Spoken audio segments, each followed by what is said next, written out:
This is the Hyundai i10. The previous i10 was a bit flavourless and was generally seen as the trusty steed of many older generations. It would seem, however, that this is an image Hyundai is desperate to shake off, and with the second generation i10 they've certainly made some substantial changes in an attempt to appeal to a wider audience. So we had a look at some of the promotional material that Hyundai have put out there, and it's pretty extensive. They really want people to know about their new style and direction. One particular promotional video on Hyundai's YouTube page is a whole 4 minutes and 35 seconds long and depicts what I can only describe as a comedy sketch of a potential buyer in a Bridget Jones-esque scenario with the salesman.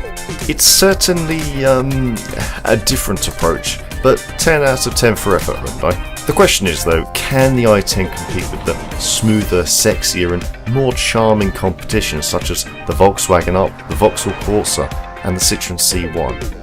The Hyundai i10 is a Korean branded, German designed, Turkish built hatchback released by Hyundai in 2014.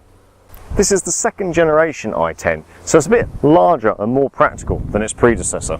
There's two engines on offer with the i10 currently. There's a 1 litre 3-cylinder and a 1.2 litre 4-cylinder, which is what this is.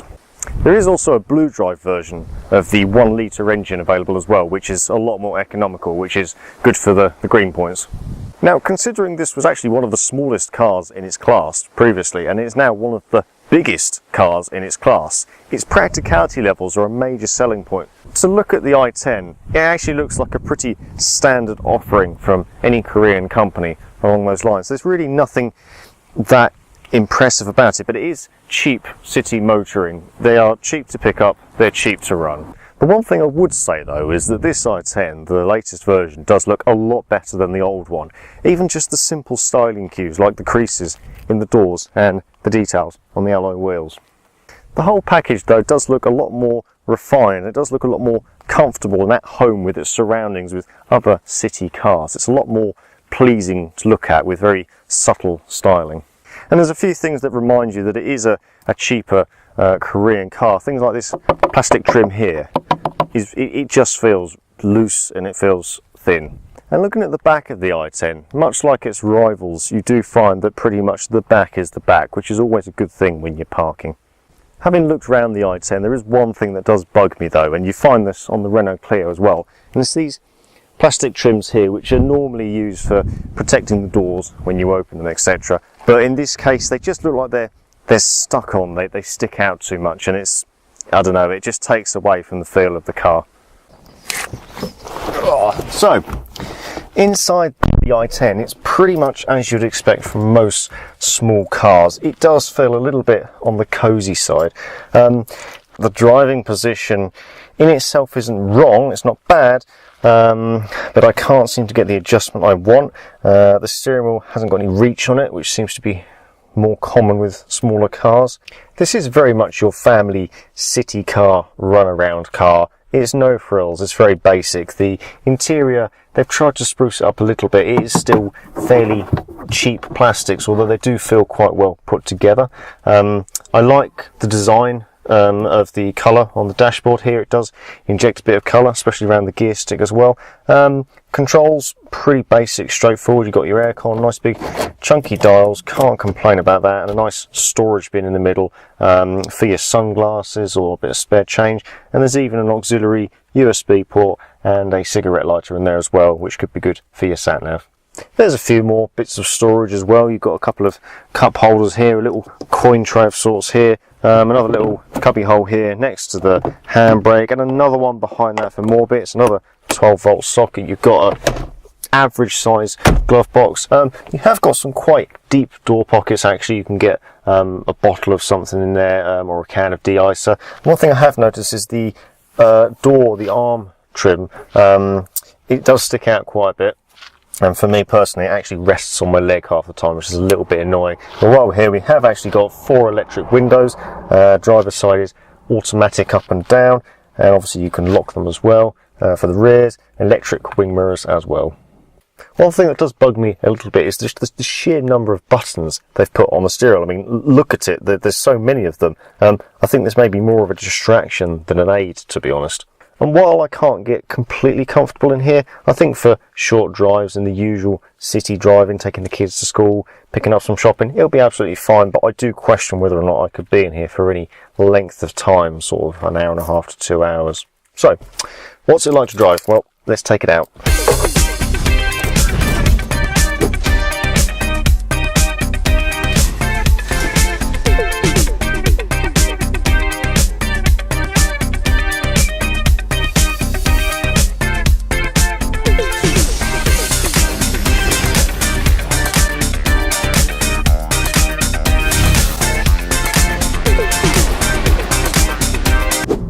Okay, so first impressions of the Hyundai i10. I've been in here for what, a minute? And I've got to be honest, I'm not a fan. Straight away, it actually feels like a bit of a chore to drive. It's very difficult to explain, but the driving position it feels like I'm being forced upright. It feels like I can't get far enough away from the pedals. There's a drone in the background, which I think is the tyres, but it's quite intrusive. Something else that's really bugging me is the clutch. It's binary clutch. There is no clutch mechanism. It just feels like it's on or off. As soon as you come off that clutch pedal, bang, it engages. I've already stalled it once today.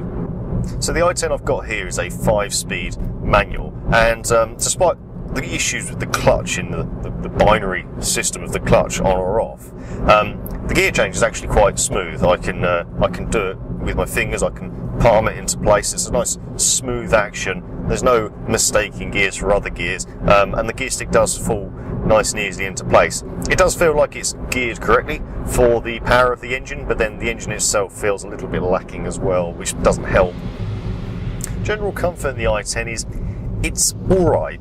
It's acceptable. I find the seat position a little bit uncomfortable. Like I said earlier, I don't feel I can get far enough away from the pedals. The backrest feels rock solid, and the headrest doesn't really want to make contact with my head. It's alright. I can drive it, but I feel like I'm going to get uncomfortable after an extended period of time. I can already feel kind of pressure increases in my hip. The only thing in particular that's got going for it really on this trim level is it's got a leather steering wheel and gear stick, which is a bit nicer to the touch. It's quite nice to hold, but other than that, there's really nothing special going on here that makes it feel that comfortable. Despite my reservations about the comfort of the i10, generally I will give them credit for the fact that all the buttons are quite solid, they're clicky, they're easy to get to. There's no sort of hunting around for anything. It's quite simple, really, and it's just nice to see that. Sometimes you get a lot of cars where it just gets too complicated, and when you're driving, the last thing you want is to be sitting there trying to figure out which button you want to push to do whatever you want to do. With this, it's just all obvious. It's nice and easy to work with. General visibility in the i10 is actually quite reasonable. The pillars are quite slim. The windows actually sit quite low to some cars, so it's very easy to see what's going on around you, and oddly it feels like I'm actually sitting quite high compared to a lot of other small cars, so visibility is good. The boot is very flat, so when I look out the back window, as I said before, the back is the back. The only thing that does put me off slightly is looking in the wing mirrors. You can't really see the rear corner of the car. You can't really determine where the light cluster is, and that's because of the way the rear of the car kind of slopes up and round quite sharply.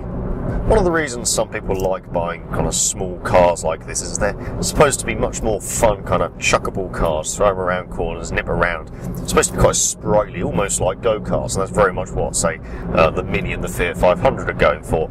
Is it fun? No, it's not fun. It's functional. If you need a car to go from A to B and you want it to be reliable and economical, you get yourself an i10. If you want to have a bit of fun because you enjoy your cars, buy a Mini or a Fiat 500. It's only fun in so much that if I was to throw it around a corner, it would be interesting to see what happens, and my guess is it's not going to be quite as graceful as a Mini. That's to be expected with many cars like this in this budget. The steering's got a bit of a sneeze spot. It's a bit loose in the middle where you can wiggle the wheel and not a great deal happens, but It's light, it's easy to use. There's not really a lot to say about it, but it is not a chore. Now, for me, one of the important things about a small car like this is performance. Now, I'm not talking like, has it got hot hatch performance, can I absolutely rev the nuts off it? What I'm talking about is the fact that most cars of this nature are going to have small engines. Now, running around the city, 30 miles per hour, it doesn't really make a massive difference. But for those times where you do find yourself on a dual carriageway or a motorway, you want to know that it still has enough power to safely allow you to accelerate on slip roads, to overtake safely. And you do find that with smaller engines sometimes it is a chore, and you do have to give yourself extra time really to make sure you can accelerate in time, or you end up pulling out into traffic. Okay, so we're coming up to the slip road now on the roundabout. Typical roundabout speeds, we're doing 30 miles an hour. It's quite a big roundabout for the junction. We're in third gear. I'm going to put my foot right down. 40 miles an hour, 45, 50 miles an hour. Still in third gear, 60 miles per hour, 4,500 RPM. Fourth gear, 70 miles per hour, and we've not actually hit the carriageway yet. That's in fourth gear. Now, despite the size of the car and the engine, that's actually really impressive. I've driven much worse. There's not a lot I like about this car, but that is one thing that I'm really impressed with. So we're on dual carriageway here, and we're sitting at 65 miles per hour. Let's bring it up to 70, make it a bit more accurate for road testing. So here we are, 70 miles per hour in fifth gear.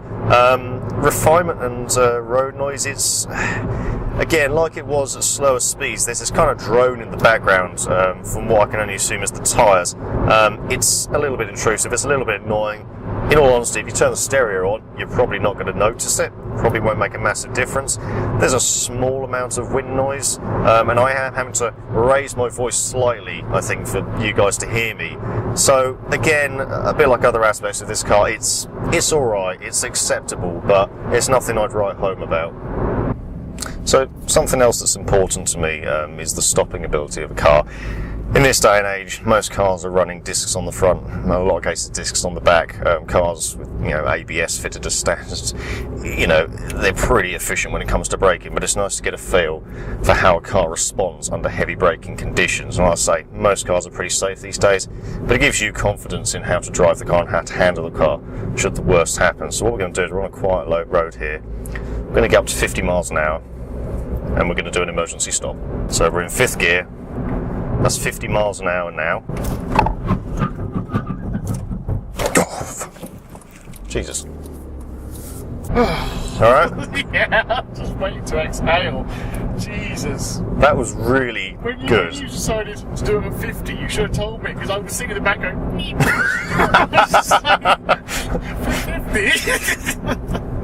God, Spandex Brigade.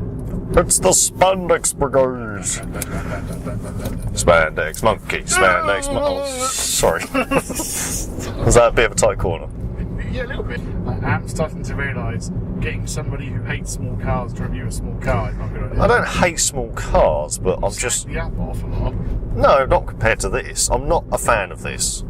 Every time I drive it, I'm just not a fan. I wouldn't have one. A Mini, yes. I'd rather buy an older Mini. Or even an Up. But this just doesn't really get me going. So, that's the Hyundai i10. Now, all in all, it's a pretty standard package. It is what you expect it to be. It's a fairly cheap, mass-produced Korean car. Personally, I'm not a fan. I mean, there's nothing really special about it. They're all starting to look the same. But if you want something cheap, economical to run, well built, you don't want any problems with it, this is probably the car for you. If it was me, I'd probably put my money on a Volkswagen Up, but there is nothing wrong with this if just all you need is a car to go from A to B. So that's my review of the Hyundai i10. I've been Adam for Auto Animals. Don't forget to comment, like and subscribe, and we'll see you soon.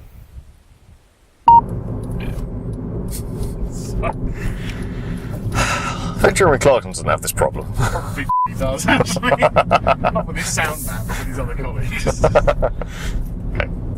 I want to get off this junction as well. I want a nice straight road so I don't have to concentrate. Well, I'd like you to concentrate. Well, you know what I mean. Yeah. Being a man, allegedly multitasking is not in my repertoire. Stuck behind a Lena. Alina, why are they going left but indicating right? Because Lena. I'm going to give them some space, I think. I would, because they might suddenly just decide to do like a reverse flip or something. That light means nothing. Sorry, they got the right one now. Oh no, we're doing a... Wow. Wow. I don't think he's the That's one. the instructor. Unless that little girl is teaching him how to drive.